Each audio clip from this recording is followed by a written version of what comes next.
Aujourd'hui, les gens se demandent comment et quand l'économie mondiale va se relever de sa récession actuelle. Même si personne ne peut prédire l'avenir, les utilisateurs d'eToro recommandent de rechercher des informations en observant comment les marchés ont réagi aux épidémies précédentes. Par le passé, après une crise initiale due à une épidémie, les marchés ont mis environ 6 mois pour rebondir. Une baisse à court terme avait tendance à être suivie par la poursuite d'une tendance haussière. Par exemple, la grippe porcine a commencé en 2009. 6 mois plus tard, le S&P 500 a augmenté de 18% et, en un an, il était en hausse de 35%. Bien que les rebonds passés ne permettent pas de prédire ce qui va se passer maintenant, ils peuvent faire la lumière sur ce qui pourrait nous attendre. Vous souhaitez obtenir plus d'informations ? Sur eToro, vous pouvez consulter, poser des questions et comparer les stratégies de plus de 10 millions d'utilisateurs du monde entier. Participez à la conversation. Sur eToro, le leader mondial des réseaux de trading social.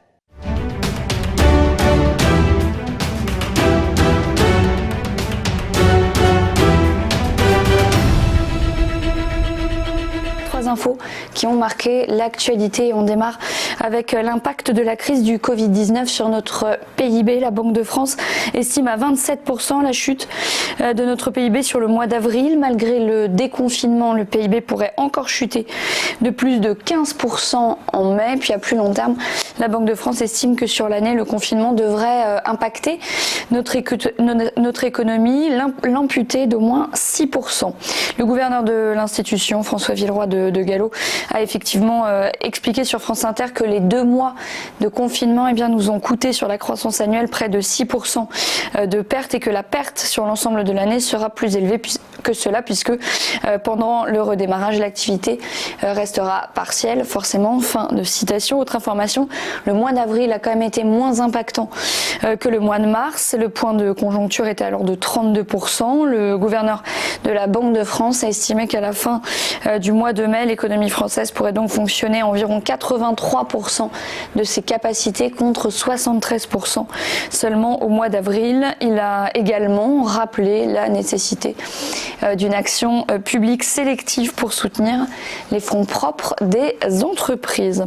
Un mot maintenant sur cette initiative de députés de La République En Marche menée par Christophe Blanchet, lui dans le Calvados, dans une lettre adressée à la ministre du Travail, Muriel Pénicaud, et co-signée par 100 députés. Il propose de mettre en place une autorisation pour les salariés qui le souhaitent de faire don d'une partie de leur congé payé au personnel soignant. Muriel Pénicaud y a répondu de manière favorable à l'Assemblée en assurant le soutien du gouvernement à cette idée. Pour Christophe Blanchet, cette proposition répond à la frustration de certains Français qui, à part applaudir à 20h, le personnel soignant voudrait aider davantage, plaidant qu'il ne faut pas faire obstacle à la fraternité. Une proposition de loi pourrait donc voir le jour en ce sens, même si aucune modalité n'a encore été fixée. On parle également de dons de chèques vacances.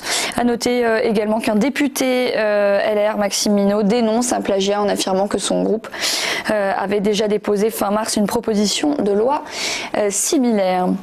Et puis on termine avec aux États-Unis, Elon Musk, tout feu, tout flamme comme à son habitude contre les mesures de confinement, alors que le patron de Tesla avait menacé il y a quelques jours de quitter la Californie si les autorités refusaient de lui permettre de rouvrir son activité, son usine de Fremont près de San Francisco où sont fabriquées ses voitures électriques. Elon Musk poursuit son bras de fer. Sur Twitter, il a défié les autorités de venir l'arrêter et a annoncé la reprise de l'activité cette semaine, malgré donc les consignes liées à la pandémie.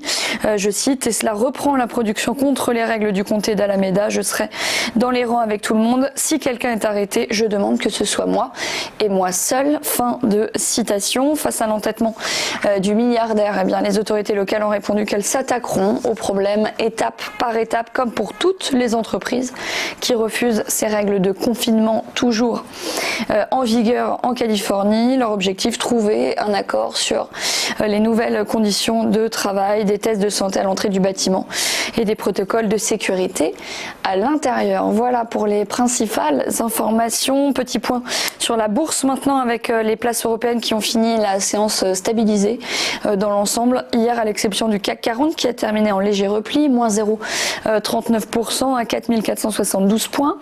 La bourse de Londres a gagné 0,93%, l'Eurostoxx 50 a pris 0,02%, le DAX 0,13%. Wall Street a terminé dans le rouge, le Dow Jones a reculé de 1,89, le Nasdaq a cédé 2,06 et le S&P 500 a perdu 2,05 dans la foulée.